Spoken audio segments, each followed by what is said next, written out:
Hi everyone, welcome to Gunpla TV, sponsored by HobbyLink Japan, who just so happens to be having a Gundam Seed sale on right now. So if you're one of the thousands of people out there who love Gundam Seed, why not check it out? And for today's episode of Gunpla TV, we had asked if you want to see Bandai's 1000 Sunny kit built on the show. And the majority of the response, overwhelming actually, was yes, let's do it, let's show it. So we're going to show that to you today. And let's get started. Alright, so I've got the majority of the large pieces laid out here. And what the manual has you do is build the deck first, of course. And this is really simple. All you really do is put on the railings. And because of that, we're not going to show you it in any detail. But once you get this assembled, the next step is to actually sandwich these side pieces around the deck, like so. But because if we did that and we stuck it on sand, like the manual recommends you to do, it would be very difficult to film. So what we're going to do instead is we're going to show you how to do one of these sides, and then we'll slap it all together. And it's important for everybody to know that when you're doing these sides, you're going to spend probably as much time working with stickers as you are working with plastic. So we're going to show you lots of stickers. Alright, so here's the monstrous decal sheet, that sticker sheet that comes with the 1000 Sunny, and you're going to spend probably more of your time painstakingly putting on these stickers. But Bandai, luckily, because they're Bandai and they know how to do these things, they've got it worked out. They've got it down to even the smallest size, millimeter. It works out really well if you line up things properly. You shouldn't have too much of a problem, but you need to go slow. So here we are. Here's my decal sheet, and I've already used it to make one side of the 1000 Sunny. And what I will be doing now, for the purpose of this video, is I will be doing the same thing for the opposite side, which means I am working on these two pieces to begin with. So here's my very large plastic piece and my hobby knife, and I'm going to use it to carefully put the stickers on. So I'm going to start with the railing here, the sticker on the railing. And because I'm working upside down, there's a good chance I'm going to make some mistakes, and you get to watch me on television make these mistakes. But I mentioned before how the cut is really good. If you line it up properly, it should just slide into place without a problem like this. And because these decals, there's plastic parts in here that are raised for these gold parts to show off, you can actually go in and actually just push it down a little bit with a toothpick or your tweezers, just to make sure it's all in there and these raised parts are showing up. And from there, I'm going to move on to the next one, which is, of course, another very large sticker. Take it off my sheet. Now, to make sure I got this straight, I'm going to actually go in from this side and kind of drop it in. Because if I push it down immediately right away and I want to move it after, it's going to be difficult. So I have to make sure it's lined up. And if I'm satisfied, then I can just go in and use these actually. Push in the edges. Just like that. Now, if you're going to be doing any kind of painting or panel lining on this, especially on these parts, you would want to make sure you do that first before you apply the sticker, because if you want to go in with an ink pen or something, there is a risk of you marking up your sticker. But because I'm not going to be doing any of that on this kit, I don't have to worry. Again with the other side. Put it in lightly, make sure it's in there where you want it, okay, and then I'll just push the edges, get it into place. Now with this center part, here, they don't give you one sticker, they actually give you two halves of the sticker.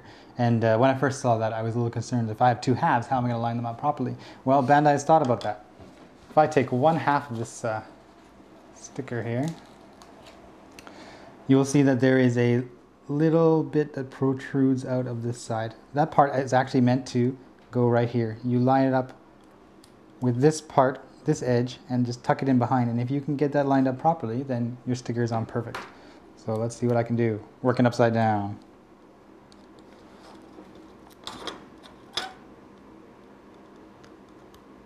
Again, don't push it down right away, because if you need to move it around after, it'll be difficult for you.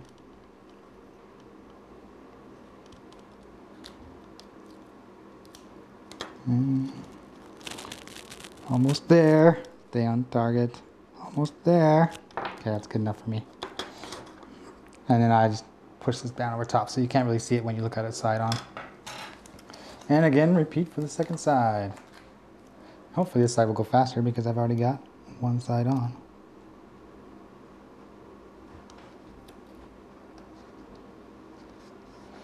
And then just push it in, curl that part over. And just like that, I've got this part already stickered and ready to go. So I would just slap it into place here.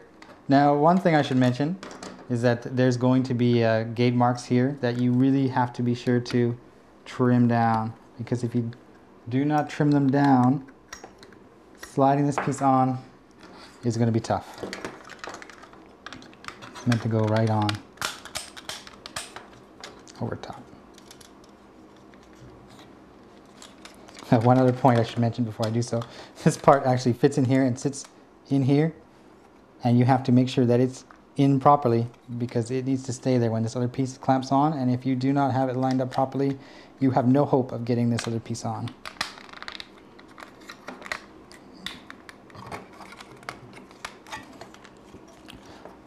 So this part is on now, and what's left to do is this part that will actually fit on the front here. So to that, back to the sticker sheet I go. Which means I have to turn the page in the manual. Yeah. So for this one, I don't know if you can see it, but I'll try and bring it in the shot here.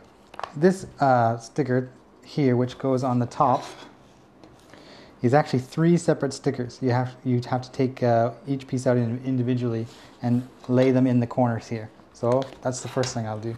Probably the easiest way to start it is to take the biggest section with the curve here and just do your best to try and get it right in this corner. I'm not going to push it down all the way yet. I want to just kind of test it here because I'm working with 3 stickers. And moving on to the next one. Now if you can see in this shot, there's a little overhang here. So to get this sticker to line up, you actually have to insert it in this direction as much as you can.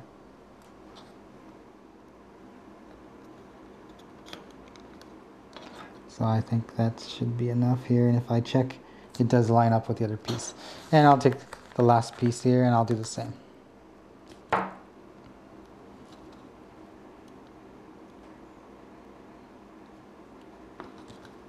And that's good enough for now. I don't have a lot of time I need to spend on these. And once I'm satisfied that I got it lined up more or less correctly, I can go through again and push down those edges. Now you will repeat the process again for this part and this part. But before you do so, there's 2 other stickers you need to put on. And these are this gold color here. And these are pretty simple. They go on here, and because they're cut on the edges, they will actually bend as you push them on. And you don't have to worry about these kind of tacky edges here, because the next sticker that you put on over top will cover those.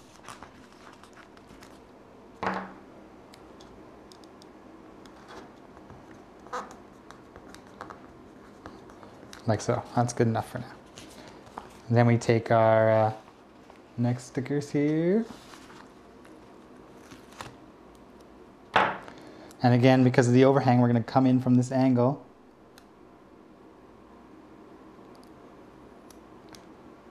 And you will notice that perhaps that there is actually a cut here. So this allows you to work either side. You don't have to try and get them both at the same time. So there's one. And then the next one is exactly the same. We'll slap that on here. Go in the overhang. Oh, this one's not so clean. Oh no, this is why you go slow.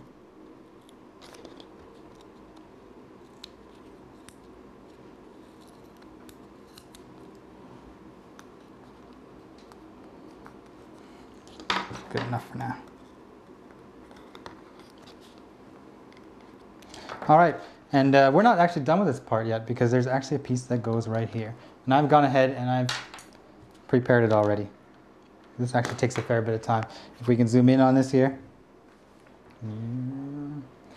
you can see we've got these claws here, and then these are stickers, and this is one sticker, one sticker, one sticker, and actually it's split here so it bends around this plastic. And you'll see these on this kind of sticker on HG kits. If you're doing a higher grade kit that has some curved parts, Bandai does this quite often. And then we just slap this in its spot here. And with that done, I can push this on right here, like this. Now with this this hollow here, there's two options. One is to put in a number. This side will fit in. We got these little rotating wheels here. And on this one, I actually put in the number. It's up to you which one you want to use. You'll probably interchange them at different points in time. So with these sides done, I can now go about putting the main hull of the ship together. So that's what we're going to do now. All right, so I've got the big sections of the kit already completed, and I've kind of done it out of order for the sake of the video. And now we're going to go back and we're going to actually slap the hull together, which is what they would have you do first. So with my completed hull, I'm actually going to take these pieces I just made, and this is my first attempt at this, so let's see how we do here. I have to line them up and slide them into place here somehow while keeping it in shot. And of course, this is Bandai, and we've talked about this many times, is that the fit is very precise. So if you try to push it because it's not working, there's a good chance you might stress something and create a crack. And here's the other side as well.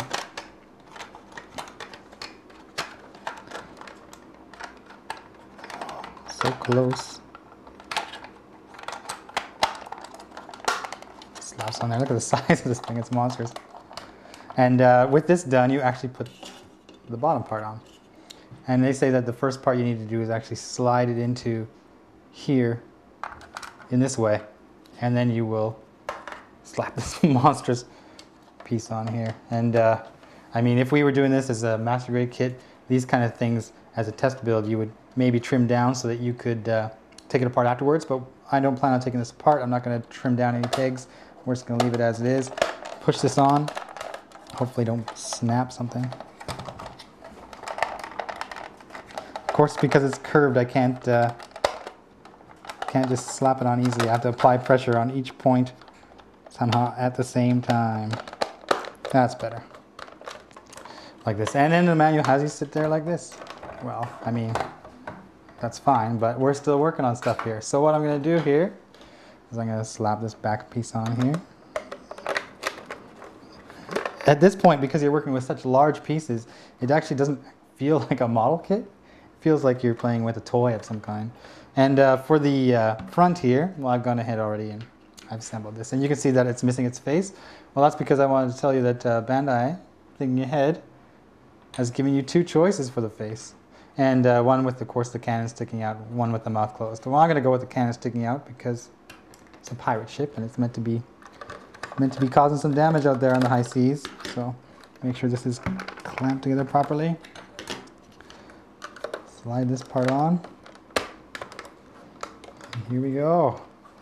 This is it. I mean, there's a couple other railing parts that I will put on here afterwards.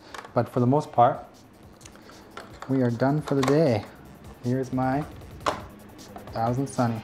Just like that. It's nice on the thing. Next week, we're going to look at adding the riggings and the little accessories and figures that they have supplied and the sails. This is going to take some time because, once again, not only are you using many stickers, but you also have to put on, for the flag, you have your choice between a sticker and a decal. So we'll talk about the advantages and disadvantages of using those as well next week. So until then, this thing will be sitting here. We'll see you later.